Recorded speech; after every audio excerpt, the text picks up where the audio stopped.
नमस्कार प्रिय मित्रों, आज हम एक महत्वपूर्ण टॉपिक के बारे में चर्चा करने जा रहे हैं जो कि समाजशास्त्र का एक महत्वपूर्ण टॉपिक है। उसी के विषय में आज हम परिचर्चा करने जा रहे हैं। समाजशास्त्र में हमने पहले भी पढ़ लिया है व्यक्ति विघटन, सामाजिक विघटन और तरह तरह के विघटन के हर एक रूप को हमने समझ लिया है। विघटन को हमने पूर्णतः समझ लिया है। ये बीए द्वितीय वर्ष के द्वितीय प्रश्न पत्र का ये विषय है अपराध, जिसमें अपराध हमारा अध्याय नंबर 4 है, जिसको हम अध्ययन करने जा रहे हैं अपराध। तो अपराध से सबसे पहले अपराध के अंतर्गत हम दो तरह के अपराधों को पढ़ेंगे, स्वयं अपराध एवं बाल अपराध को हम अध्ययन करेंगे। बाल अपराध का अध्ययन हम करेंगे। सर्वप्रथम हमें यह समझ लेना अत्यंत आवश्यक है कि बाल अपराध या किसी भी प्रकार का अपराध हो तो यह अपराध से तात्पर्य क्या है। अपराध से ऐसे व्यवहार से अपराध जो है ऐसे व्यवहार से आशय है जो समाज विरोधी हो, ठीक है, जो समाज में निंदनीय हो, जो समाज के लोगों द्वारा बनाई गई समाज की जो नीतियां हैं उसके विरुद्ध हों, और समाज के जो भी कानून हों या सामाजिक कार्य जो हो उसे जो है अपराध की श्रेणी में रखा जाता है, ठीक है। इस विषय में टैफ्ट महोदय ने कहा है कि अपराध वह कार्य है जिसका करना कानून द्वारा रोका गया है और जो विधि द्वारा दंडनीय माना गया है, यानी विधि द्वारा जो दंडनीय माना गया है और कानून द्वारा जो रोका गया है, ऐसे कार्य को किए जाने पर अपराध की श्रेणी में वह कार्य आता है, ठीक है। और अपराध की वैधानिक अवधारणा, आइए अपराध की वैधानिक अवधारणा एवं दृष्टिकोण के विषय में हम चर्चा कर लेते हैं। हालांकि हमने यहाँ इसे लिखा है, इसके अर्थ एवं परिभाषा से लिखा है, इसकी अर्थ हमने लिखा है, इसका अर्थ हमने लिखा है। इससे यह अभिप्राय है जो समाज की दृष्टि से समाज विरोधी हो, ऐसे कार्य जो है अपराध की श्रेणी में आते हैं। जो समाज के नियमों का उल्लंघन करते हों, समाज के द्वारा बनाए गए मापदंडों का उल्लंघन करते हों, ऐसे कार्यों को जो है ऐसे कृत्यों को जो है अपराध की श्रेणी में रखा जाता है, ठीक है। और अब आइए समझ लेते हैं अपराध की वैधानिक अवधारणा एवं इसके दृष्टिकोण को समझते हुए चलते हैं। अपराध की वैधानिक अवधारणा के अंतर्गत कानून की दृष्टि से वह कार्य करना अपराध है जो संबंधित देश में प्रचलित कानून द्वारा वर्जित किया गया हो, यानी जिस देश की पार्टिकुलर जिस देश में आप रह रहे हो, पार्टिकुलर जिस देश के आप निवासी हो, उस देश में वो कानून के द्वारा जो वर्जित किया गया हो वह क्या है, वह अपराध है, ठीक है। और वैधानिक दृष्टिकोण को ध्यान में रखते हुए डैरो द्वारा परिभाषित किया गया है कि अपराध एक ऐसा कार्य है जो देश के कानून द्वारा प्रतिषिद्ध हो और जिसके लिए दंड निर्धारित हो, ठीक है। तो इसके विषय में डैरो महोदय ने कहा है कि अपराध एक ऐसा कार्य है जो देश के कानून के विरुद्ध हो, ठीक है, और उसके लिए एक प्रतिषिद्ध जो है जिसके लिए एक निर्धारित दंड दिया जाए, जिसके लिए। अपराध के मुख्य कारण क्या क्या हो सकते हैं, अब इस पर चर्चा करते हैं। ये हमारा कॉन्सेप्ट यहाँ तक का क्लियर है कि जो है अपराध होता क्या है, अपराध से आशय क्या है, ठीक है। अपराध से आशय यह है कि जो समाज विरोधी कार्य होते हैं, जो समाज के मापदंडों के अनुरूप नहीं, उसके विपरीत होते हैं, ठीक है, उन्हीं को अपराध की श्रेणी में रखा जाता है। या इसका और भी विद्वानों के तहत समझने, समाजशास्त्रियों के शब्दों में समझ लेते हैं। समाजशास्त्रियों के शब्दों में यह कहा गया है कि किसी देश में स्थित किसी कानून का उल्लंघन करना, किसी देश के कानून का उल्लंघन करना, समाज के दृष्टि से उल्लंघन करना या चाहे कानून की दृष्टि से उसका उल्लंघन किया जाना क्या है, अपराध की श्रेणी में रखा जाता है और अपराध कहा जाता है, ठीक है। अब आइए समझ लेते हैं अपराध के प्रमुख कारण क्या क्या हैं। अपराध के कारणों में शारीरिक कारण, मनोवैज्ञानिक कारण, पारिवारिक कारण, ये 3 कारक प्रमुख कारक हैं, ठीक है। इन्हीं के द्वारा जो है अपराध किसी व्यक्ति द्वारा किया जाता है। आइए एक एक करके एक पर प्रकाश डालते हैं। कुछ विद्वानों के अनुसार शारीरिक अयोग्यता अपराध के लिए उत्तरदायी होता है, ठीक है। शारीरिक अयोग्यता जो है वो क्या होता है, अपराध के लिए उत्तरदायी होता है, ठीक है। कुछ सीमा तक वंशानुक्रम भी अपराध के लिए उत्तरदायी होता है, ठीक है। इसके अतिरिक्त बीमारी तथा लिंग भेद भी शारीरिक कारण है जो अपराध की प्रवृत्ति को प्रोत्साहित करते हैं। यानी शारीरिक कारण में ये सारे कारण आ जाते हैं जो अपराध के लिए व्यक्ति को प्रोत्साहित करते हैं, किसी अपराध को करने के लिए व्यक्ति को जो है प्रोत्साहित करते हैं या उन्हें अग्रसर करते हैं। अब आइए समझ लेते हैं मनोवैज्ञानिक कारण, यानी मन की जो दशा है उसके कारण क्या हो सकता है। मनोवैज्ञानिक कारण, दूसरा बिंदु, मनोवैज्ञानिक कारण के कारणों में मंद बुद्धिता यानी बुद्धि का मंद होना, ठीक है, और तथा संवेगात्मक अस्थिरता, यानी संवेगात्मक से आप तात्पर्य समझ ही रहे होंगे, वेग ज्यादा हो, ठीक है, तो स्थिरता। कुछ व्यक्तियों की शारीरिक आयु तो बढ़ जाती है परंतु उसके अनुपात में मस्तिष्क का उचित विकास नहीं हो पाता, ठीक है, तो ऐसे व्यक्ति अपराध करने को लिए प्रेरित होते हैं, यानी शारीरिक रूप से तो बड़े हो जाते हैं। जैसे उदाहरणार्थ वर्तमान समय में बहुत से ऐसे लोग हैं जो शारीरिक रूप से बड़े हो चुके हैं पर उनकी बुद्धि अभी भी बाल ही की तरह है। उन्हें यह नहीं पता कि अपराध क्या होता है और ये करना चाहिए या नहीं करना चाहिए, ठीक है, तो कहीं ना कहीं अशिक्षित भी लोग इसमें शामिल होते हैं जिन्हें यह नहीं पता होता कि यह अपराध की श्रेणी में है या नहीं है, जिन्हें इसका ज्ञान नहीं होता। आइए तीसरे बिंदु यानी तीसरा महत्वपूर्ण बिंदु पर परिचर्चा करते हुए चलते हैं, पारिवारिक कारण। पारिवारिक कारण भी इसके लिए उत्तरदायी होता है। पारिवारिक कारणों में अनैतिक परिवार जैसे असंतुलित परिवार, विघटित परिवार व अपराधी परिवार से ग्रसित व्यक्ति अपराधों में लिप्त हो जाता है, ठीक है। विघटित परिवार से तात्पर्य आप समझ में, विघटित परिवार हमने आपको पढ़ा ही दिया है कि जब परिवार की जो है इधर उधर बंटवारा हो जाता है तो परिवार में विघटन उत्पन्न हो जाता है। परिवार के सदस्य जब एक दूसरे के विपरीत हो जाते हैं, विमुख हो जाते हैं, तो परिवार में क्या हो जाता है, विघटन की स्थिति उत्पन्न हो जाती है, ठीक है।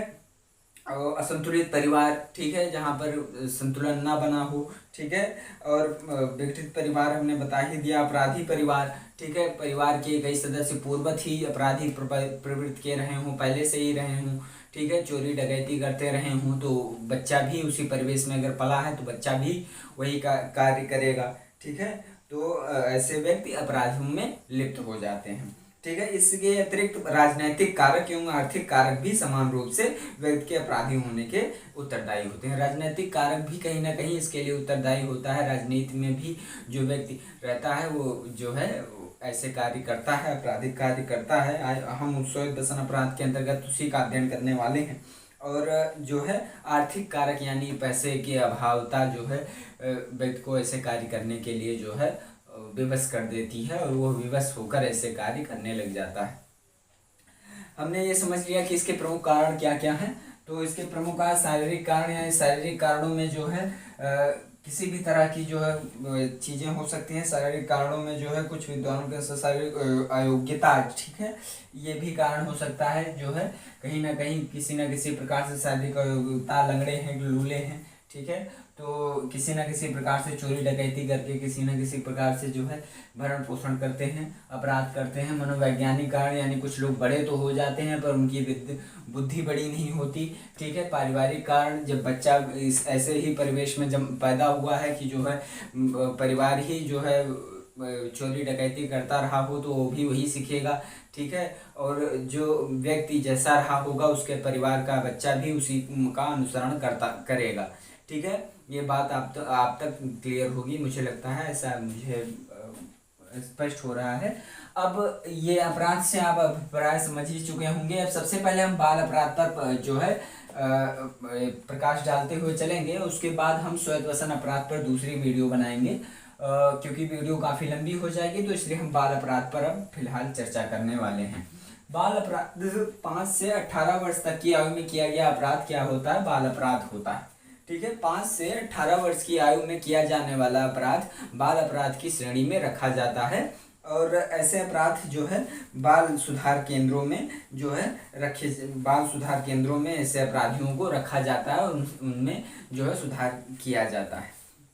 हमने पूर्वत ही बता दिया कि 5 से 18 वर्ष की कम आयु में अपराधी जो होता है वो बाल अपराधी कहलाता है, ठीक है। जब कोई बालक समाज एवं राज्य द्वारा निर्धारित नियमों एवं कानूनों का उल्लंघन करता है, ठीक है, नियमों एवं कानूनों का जो है उल्लंघन करता है इस उम्र में, तब वह बाल अपराधी हो जाता है, ठीक है। रॉबिन्सन के अनुसार बाल अपराध प्रवृत्ति के अंतर्गत निम्नलिखित विशेषताओं को सम्मिलित किया गया है: आवारागर्दी और भीख मांगना, दुर्व्यवहार, बुरे इरादे से शैतानी करना और उद्दंडता। ये सब सारी चीजें जो है क्या है, बाल अपराध की जो है श्रेणी में बाल अपराध के प्रमुख लक्षण है, ठीक है। आवारागर्दी करना और भीख मांगना, दुर्व्यवहार, बुरे इरादे से शैतानी करना और उद्दंडता। ठीक है, बाल अपराध के प्रमुख कारणों का हम उल्लेख करते हुए चलेंगे। बाल अपराध के जो प्रमुख कारण हैं वो पारिवारिक कारण हैं। पारिवारिक कारणों में वंशानुक्रम, टूटे परिवार, सौतेले माता पिता, बच्चों के तिरस्कार तथा गरीबी आदि अनेक पारिवारिक कारक बालकों को अपराध की ओर प्रवृत्त करने के लिए प्रोत्साहित करते हैं। ठीक है, टूटे हुए परिवार हूँ, ठीक है, बच्चा जो है सौतेले माँ बाप से द्वारा पाला जा रहा हो, ऐसी स्थिति में जो है उसकी जो वास्तविक मूलभूत आवश्यकताएं हैं उसकी पूर्ति नहीं होगी तो वो अपराध की ओर जो है अग्रसर होगा, किसी ना किसी तरह का वो अपराध जरूर करेगा। ठीक है, टूटे हुए परिवार से यदि संबंध रखता है तो बच्चा जो है अवश्य अपराध करेगा, क्योंकि अपराध करना उसका जो है और कहीं ना कहीं वंशानुक्रम भी इसके लिए उत्तरदायी होता है। ठीक है, अब आइए दूसरा हम समझ लेते हैं व्यक्तिगत कारण। इसका व्यक्तिगत कारण में हम समझ लेते हैं। व्यक्तिगत कारकों में मुख्य रूप से मानसिक तथा शारीरिक कारक होते हैं, जिससे बालक के मन में तनाव एवं निराशा उत्पन्न होकर वह अपराध की ओर चल पड़ता है। बालक के मन में अगर तनाव किसी प्रकार का है, शारीरिक कारण, मनोवैज्ञानिक, मानसिक कारण भी हो सकता है। ठीक है, मानसिक कारण में जो है बालक के मन में तनाव या किसी प्रकार का निराशा उत्पन्न हो, शारीरिक एवं मानसिक कारण भी ये व्यक्ति जो है बालक के व्यक्तिगत कारक होते हैं, जिसके कारणवश जो है बच्चा बाल अपराध की ओर प्रवृत्त हो जाता है, बाल अपराध करने के लिए वह उन्मुक्त हो जाता है और बाल अपराध वह करता है। ठीक है, बाल अपराध सबसे पहले, अब ये सारी चीजें क्लियर हो गई। अब इस कॉन्सेप्ट को हमने ये क्लियर कर लिया है। अब हम ये समझते हैं कि इसे रोकने के क्या उपाय किए गए हैं। तो बाल अपराध को रोकने के उपाय, बाल अपराध के रोकथाम के तथा हेतु सुधार हेतु अनेक संस्थाएं की स्थापना की गई है वर्तमान समय में, जिनमें मुख्य रूप से बाल न्यायालय, रिमांड